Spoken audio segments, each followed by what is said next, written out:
Hi there! In this tutorial we're going to look at cameras where things start moving around and zooming in and you can make it look cool. I don't know. Cameras, let's go and look at how to do those. Okay, so the first thing we want to do is to add a camera. We do that under Layer, under New, under Camera. And by default it's probably set to a 2-node camera. Switch it to a 1-node camera, it's just simpler. Okay, and make sure depth of field is turned off. Give it a name. Nah, just leave it as camera 1. Let's click OK. Now, depending on where your camera ends up, you might want to drag it to the top. It doesn't really matter. It's just really common to drag your cameras to the top. Kind of battle it out for this vignette. Now, you would have got an error message on yours saying, hey, hang on, you created a camera, but none of the layers can be seen yet. Okay, mine's been disabled. All that means is that the camera can't see any layers in my comp until I turn these on. Watch this, I'm just dragging across these all. Okay, I'm gonna say, oh, all of these are on. The background layer needs to be unlocked and turned on. Okay, I wanna turn all of these on, maybe not the vignette. I don't want that seen by the camera. They can just stay around the edges there. What that means is, let's look at a before and after. So my camera here, I'm gonna twirl it down. Now we're looking at this one view. You can see it down here, and that most of the time is where you wanna be. In this case, we're gonna go to 2 views horizontal to have a separate view to actually see my camera. There he is there, hello. There's my little camera pointing at my plane. Okay, so we're looking down on the top, and that's this. We're looking down at the razor edge of it right there. Now this view is not handy for me at the moment. I find the best view is, let's click on this side. You can see these little blue dots in the corners, means I've got this side selected, and it means that I can say top, I'm gonna go to this custom view 1. And it gives you kind of a good look at it. I'm gonna zoom in a little bit. So that's what's happening, right? I've got this camera over here, okay, and he is pointing and shooting at this. You can see even my text off screen. Watch this, if I play head, watch him. Actually, there he goes. He appears up there and disappears down. Okay, so this is what ends up getting exported, but this is a handy view just to see what's going on. Okay, so what I want to do is I want to show you if I have these off, look what happens. I'm gonna get rid of all of these, get rid of that. You can see the camera can't see them unless this is on. It's all on except for vignette. And what we're going to do is we're going to play it till it gets to about maybe, so I want that to appear on the regular screen. And then just before this second one appears, okay, my wife, okay, I'm going to get the camera to move. So let's get our keyframe at about 706. Yours is going to be slightly different. And what we're going to do is we're going to twirl down the camera and we're going to open up transform. We're going to set the stopwatch going for position. So we want it to stick there. And then just before this one opens, so maybe just when you start seeing the circle, I would like to change the position. So the first one is I'm going to zoom in. Okay, so grabbing this last, that's X, Y, and Z is the last one. Z is in and out, X and Y is left and right. So I'm going to zoom in quite a bit.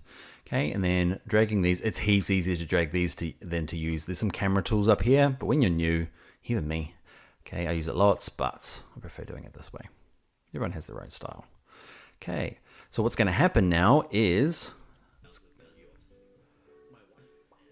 cool. So it's kind of in the middle there. I'm going to come back a little bit and maybe just holding shift to snap it to it, and maybe just down a little bit so it's right in the center. Cool. A couple of things I'm going to need to do is my computer's struggling a little bit, so I'm down at quarter. Okay, so a low res resolution, and I'm going to turn off the sound, okay, because that slows things down as well. And what did I just turn off? I don't even know what I clicked. I'm going to turn these off. Okay, and there we go. So hopefully now it'll render a bit quickly. Nice. Q. It's going along, it's doing its thing, and then zooms in. Now, the camera is a little bit on the crappy side in terms of we want to kind of grab these two guys and add some easing. So right click them, just like we did everything else. 75, 75. Let's have a little look. It's got a nicer kind of motion to it. It goes along and then, cool. So what we're going to do now is put in 2 little keyframes every time we want to move it. So I'm going to scrub along, okay, and I can only just see it, but so you can see use this view here, okay. The other thing is you can see this guy zooming in because we moved to the Z position over that time. So that's my little camera moving in, okay. So when I get to just before this appears, so maybe just a bit there, okay, I'm going to set a keyframe.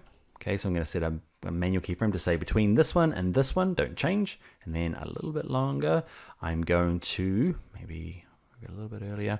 I'm going to start messing this. I'm not going to play with the Z anymore. Okay, I'm going to play with just the X and the Y and get all of these guys to line up in the middle now every time a new icon appears. Okay, it's remembered the remembered the easing from the last time I did it, which is quite cool. Here we go.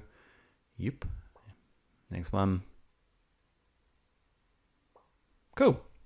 I'm just going to do that as this thing builds, okay, and yeah, keep doing it for the next one. So it's a couple of things. We've done the easing. The other one is motion blur. The motion blur is on for the whole document because we did it in an earlier tutorial, but at the moment, only thing being accepted by it is this. We've only turned it on for the text layer because remember it slid down off the screen and we turned it on. I'm going to turn it on for the rest of these. Why?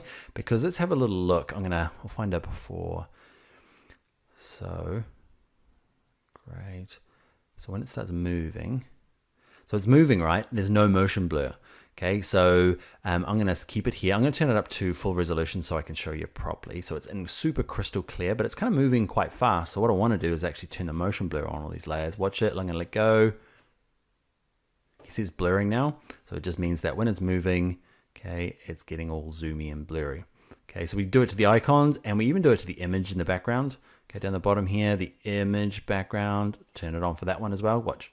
See, it's getting kind of blurry, so when it's moving quite fast, it's hard to preview, okay, because my machine's running a little bit slow. Give it a second. My fans are on. Hopefully you don't have the same problem. It's not a particularly complex animation. It's because I'm trying to do it all with, while doing screen capture recording. Okay. There we go. We kind of get it, right? So it's moving and blurring, okay?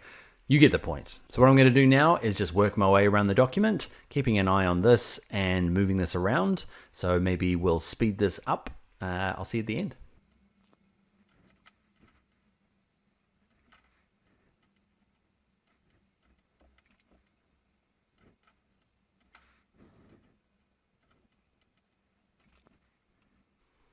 All right, let's jump back in quickly here. And you notice that I kind of saw, if I want to get this in the dead center, I might have to see a bit of the red.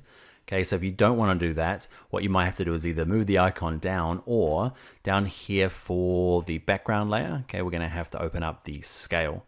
Okay, so we're going to open up transform. We're going to go to scale and we're just going to make it a bit bigger.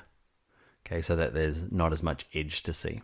Okay, it does have some ramifications, as in when I zoomed all the way out, I'm cropping a bit off. You can see in the edges here, but it means when I zoom in, there's a bit more kind of like fluff around the outside or bleed. Okay, bleed's probably a better word. Okay, so back to going fast.